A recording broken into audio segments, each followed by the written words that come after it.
Budget ಬಗ್ಗೆ ಎಲ್ಲ ಸೇರಿಸ್ಬಿಟ್ಟು ಒಟ್ಟಾರೆಯಾಗಿ ನಮಗೆ ಹೇಳ್ತೀನಿ. ಸಿದ್ದರಾಮಯ್ಯ ಸಾಹೇಬರು 17 ಬಜೆಟನ್ನು ಮಂಡಿಸಿದ್ದೀನಿ ಅಂತ ಹೇಳ್ತಾರೆ. ಇವರು ಬಜೆಟನ್ನು ಮಂಡಿಸಿದ್ರು ಅಥವಾ ಬರ್ಕೊಟ್ಟಿದ್ದನ್ನು ಓದಿರೋ? 17 ಸಾರಿ ಓದಿರೋ 17 ಬಜೆಟನ್ನು ಮಂಡಿಸಿದ್ರೆ ನಮಗೆ ಆಶ್ಚರ್ಯ ಆಗ್ತಿದೆ ಅಥವಾ ಅನುಮಾನನೂ ಕಾಡ್ತಾಯಿದೆ ನಮಗೆ. ಯಾಕೆಂದರೆ ಬರ್ಕೊಟ್ಟಿರೋದು ಓದಿದ್ದಾರೆ ಅನ್ನೋದು ನಮಗೆ ನಮ್ಮ ಅನುಭವಕ್ಕೆ ಬರ್ತಾ ಇರೋವಂಥದ್ದು. ಇವರು ಮಂಡಿಸಿದರೆ ಇವರು ಬಜೆಟ್ಗಳು 17 ಬಜೆಟ್ಗಳಲ್ಲಿ ಏನೇನು ಮಂಡಿಸಿದರೆ ಅದರಲ್ಲಿ ಇವರನ್ನು ನೆನಪು ಮಾಡಿಕೊಳ್ಳುವಂತಹ, ಇವರ ರಾಜಕೀಯ ಅವಧಿ ಮುಗಿದಾದ ನಂತರನೂ ಕೂಡ ಜನ ಇವರನ್ನು ಆರಾಧಿಸುವಂತಹ ಒಂದೇ ಒಂದು ಕೆಲಸವನ್ನು ದಯವಿಟ್ಟು ಹೇಳಿಬಿಡಿ ಸರ್. ಸಿದ್ದರಾಮಯ್ಯ ಸಾಹೇಬ್ರೆ ಏನು ಮಾಡಿದ್ರು ಹೇಳಿ. ಯಾವ ಕೆಲಸನಾದರೂ ಮೈಸೂರಿಗೆ ಮಾಡಿದಾರಾ?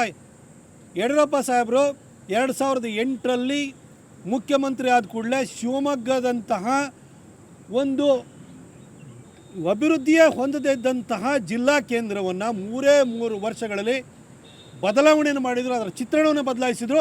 ಇವತ್ತು ಇಂಟರ್ನ್ಯಾಷನಲ್ ಏರ್ಪೋರ್ಟು ಕರ್ನಾಟಕದಲ್ಲೇ ಬಿಗ್ಗೆಸ್ಟ್ ಅಥವಾ ಲಾಂಗೆಸ್ಟ್ ರನ್ವೇ ಇರುವಂಥ ಏರ್ಪೋರ್ಟನ್ನು ಮಾಡಿದರು. ಸರ್, ಯಡಿಯೂರಪ್ಪನವ್ರನ್ನ ಜನ ಮುಂದಿನ ತಲೆತಲಾಂತರದವರು ಕೂಡ, ಮುಂದಿನ ತಲೆಮಾರಿನವರು ಕೂಡ ನೆನಪು ಮಾಡಿಕೊಳ್ಳುವಂಥ ಕೆಲಸ ಮಾಡಿದರು. ನೀವೇನು ಸಾರ್ ಮಾಡಿದ್ರಿ? 17 ಸಾರಿ ಓದಿದ್ದೇ ಬಂತು. ಓದಿದ್ರೆ 17 ಸಲ ಓದಿ ನೀವು ರೆಕಾರ್ಡ್ ಮಾಡಿದ್ರಿ. ನಿಮ್ಮ ಇವರು ಬಜೆಟದ ಬಗ್ಗೆ ಹೇಳಬೇಕು ಅಂದರೆ 2013-14ರಲ್ಲಿ ಮೊದಲನೇ ಬಜೆಟ್ ಕೊಟ್ಟಿದ್ರಲ್ವಾ, ಆ ಬಜೆಟಲ್ಲಿ ಮೈಸೂರು, ಚಾಮರಾಜನಗರ, ಮಂಡ್ಯ, ಹಾಸನ ಹಾಗೂ ಕೊಡಗನ್ನು ಸೇರಿ ಒಂದು ಟೂರಿಸಮ್ ಸರ್ಕ್ಯೂಟ್ ಮಾಡ್ತೀವಿ ಅಂದರು. ಮಾಡಿದಾರಾ? ನಾನು ಮಾಧ್ಯಮಗಳು ಕೇಳ್ತೀನಿ, ಮಾಡಿದಾರಾ?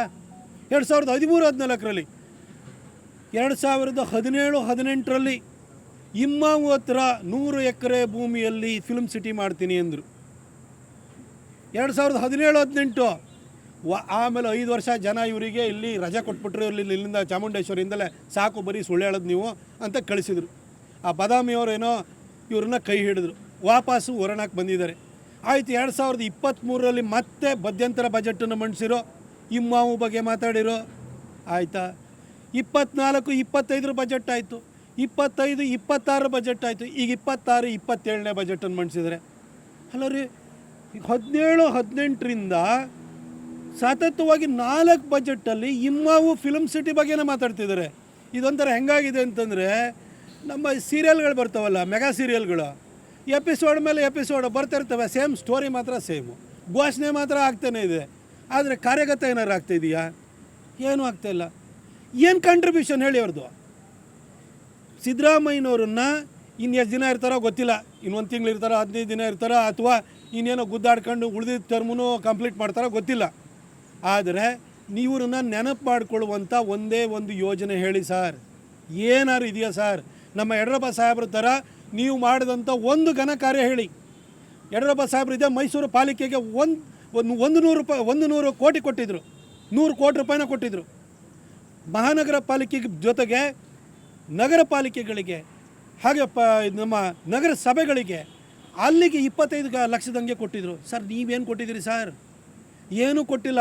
ಮೈಸೂರಿನಲ್ಲಿ ಇವತ್ತು ನೀವು ಜಯದೇವ ಮಾಡಿ ಸರ್, ಜಯದೇವವನ್ನು ಮೈಸೂರಿಗೆ ಕೊಟ್ಟಿದ್ದು ಯಡಿಯೂರಪ್ಪ ಸಾಹೇಬರು. ರಾಮದಾಸ್ ಅವರು ಆವಾಗ ಮೆಡಿಕಲ್ ಎಜುಕೇಷನ್ ಮಿನಿಸ್ಟರ್ ಆಗಿದ್ದರು. ಅದಾದ ನಂತರ KRS ರೋಡ್ನಲ್ಲಿ ಅದನ್ನು ಹೊಸ ಕಟ್ಟಡ ಕಟ್ಟೋದಕ್ಕೆ ಜಾಗ ಗುರುತು ಮಾಡಿದ್ದು ಶಂಕರಲಿಂಗೇಗೌಡರು. ಅದಾದ ನಂತರ ಶ್ರೀನಿವಾಸ್ ಪ್ರಸಾದ್ ಸಾಹೇಬರು ಮತ್ತು ವಾಸಣ್ಣ ಇದ್ರಲ್ಲ, MLA ವಾಸಣ್ಣ ಅವರ ಒತ್ತಾಸೆಯಿಂದಾಗಿ ನೀವು 180 ಕೋಟಿ ಕೊಟ್ಟರೆ, ಅದಕ್ಕೆ ಉಳಿದಿದ್ದ ದುಡ್ಡನ್ನು 200 ಚಿಲ್ಲರೆ ಕೋಟಿನ ಹಾಕಿದ್ದು ಜಯದೇವ ಟ್ರಸ್ಟಿಂದ ಡಾಕ್ಟರ್ ಮಂಜುನಾಥ್ ಅವರು ಹಾಕಿ ಕಟ್ಟಿಸಿದ್ದು. ಸರ್, ನಿಮ್ಮ ಕಾಂಟ್ರಿಬ್ಯೂಷನ್ ಎಲ್ಲಿ ಬಂತು ಸರ್?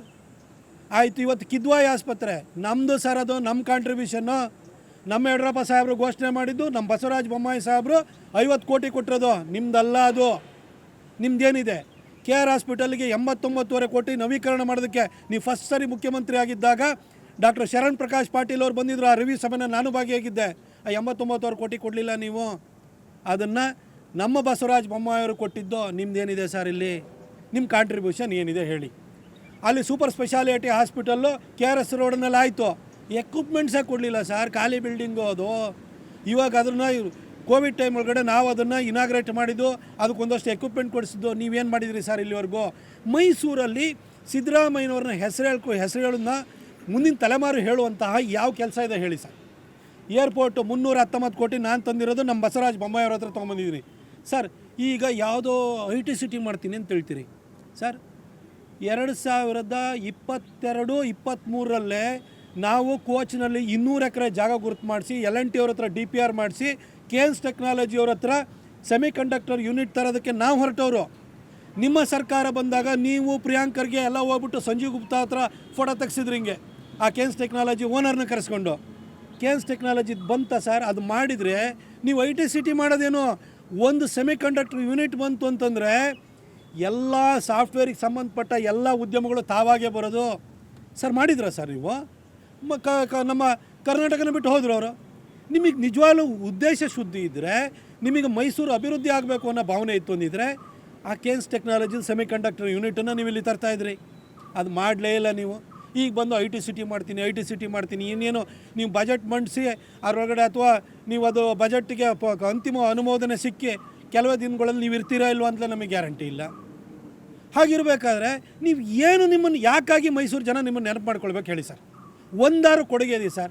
ಇವತ್ತವರೆಗೂ ಮೈಸೂರು ಜನ ದೇವರಾಜ ಅರಸು ಅವರನ್ನೇ ನೆನಪು ಮಾಡ್ಕೊಳ್ಳೋದು. ನಿಮ್ಮನ್ನು ಯಾವ ಕಾರಣಕ್ಕೆ ನೆನಪು ಮಾಡ್ಕೊಳ್ತಾರೆ ಹೇಳಿ ಸರ್? ಅದಕ್ಕೆ ಈ ಬಜೆಟ್ ಅಂತೇನಿದೆಯಲ್ಲ, ಅದು ಬೃಹತ್ ಮೈಸೂರಿಗೆ ದುಡ್ಡು ಕೊಡೋದು ಬಿಡಿ. ಅವ್ರ ಹತ್ರ ಕಲ್ಪನೆನೇ ಇಲ್ಲ ರೀ.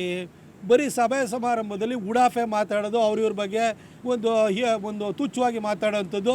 ಇದು ಬಿಟ್ಟರೆ ಸಿದ್ದರಾಮಯ್ಯನವ್ರಿಗೆ ವಿಷನ್ ಅನ್ನೋದೇ ಇಲ್ಲ. ವಿಷನ್ ಇದ್ದಿದ್ರೆ 7.25 ವರ್ಷ ಆಯಿತು ಅವರು ಮುಖ್ಯಮಂತ್ರಿಯಾಗಿ. ಮೈಸೂರಲ್ಲಿ ಒಂದು ಕೊಡುಗೆ ಅವ್ರದ್ದು ಹೇಳ್ಬಿಡಿ, ಅವರನ್ನು ನೆನಪು ಮಾಡ್ಕೊಳ್ಳೋಂಥದ್ದು ಏನಿದೆ ಅಂತ. ಈ DC ಆಫೀಸ್ ಇದೆಯಲ್ವಾ, ಇದಕ್ಕೆ 34 ಕೋಟಿ ಕೊಟ್ಟಿದ್ರಿ, ಇದಕ್ಕೆ 15 ಎಕರೆ ಜಾಗ ಕೊಡಿಸಿರೋ ನಾನೇ. ನಿಮ್ದು ಏನಿದೆ ಸರ್ ಇದು? ಬೆಂಗಳೂರು ಮೈಸೂರು ಹೈವೇ ನಿಮ್ದ ಸರ್? ಮೈಸೂರು ರಿಂಗ್ ರೋಡ್ ನಿಮ್ದ ಸರ್? ಅದು ನ್ಯಾಷನಲ್ ಹೈವೇ ಮಾಡಿಕೊಟ್ರು. ಏರ್ಪೋರ್ಟಿಗೆ ದುಡ್ಡು ಕೊಟ್ಟರು ನೀವೇ ಸರ್? ಅದು ನಾವೇ ಕೊಟ್ಟಿರೋ ಅಂಥದ್ದು. ಮೈಸೂರಿನಲ್ಲಿ ಏನೇನು ಮಾಡಿದ್ದೀವಿ ಒಳ್ಳೆ ಕೆಲಸ. ಇವತ್ತು ಇಡೀ ಗ್ರಾಮಾಂತರ ಭಾಗದಲ್ಲಿ ಎಲ್ಲ ಜಲೋತ್ಸವ ಅಂತ ಬೋರ್ಡ್ ಹಾಕಿರಲ್ಲ, ಆ ಜಲಜೀವನ್ ಮಿಷನಲ್ಲಿ ದುಡ್ಡು ತಂದಿರೋರು ನಾವು. ಹಳೆ ಉಂಡುವಾಡಿ ಯೋಜನೆಗೆ ಕುಮಾರಣ್ಣ 350 ಕೋಟಿ ಕೊಟ್ಟಿದ್ದು, ಅದಕ್ಕೆ 250 ಕೋಟಿನ ಎಕ್ಸ್ಟ್ರಾ ಕೊಟ್ಟಿದ್ದು ಬಸವರಾಜ ಬೊಮ್ಮಾಯಿ ಅವರು. ನಿಮ್ದೇನಿದೆ ಸರ್ ಕೊಡುಗೆ? ಕುಡಿಯೋ ನೀರಿಗೂ ಇಲ್ಲ, ಕಸ ತೆಗ್ಸೋದಕ್ಕೂ ಕೂಡ 58 ಕೋಟಿ ನಾನು ತಂದಿರೋದು. ಕೆಲಸ ಇವತ್ತು ಆಗ್ತದೆ, ಮುಗಿಯೋಕ್ಕೆ ಬಂತದ್ದು. ನಿಮ್ಮ ಕೊಡುಗೆ ಏನು ಸರ್? ಏನೂ ಇಲ್ಲ ಸಿದ್ದರಾಮಯ್ಯನವ್ರ ಕೊಡುಗೆ. ಅವ್ರನ್ನ ಜನ ಯಾವುದಕ್ಕೂ ನೆನಪು ಮಾಡ್ಕೊಳ್ಳೋಕ್ಕೆ ಸಾಧ್ಯ ಇಲ್ಲ.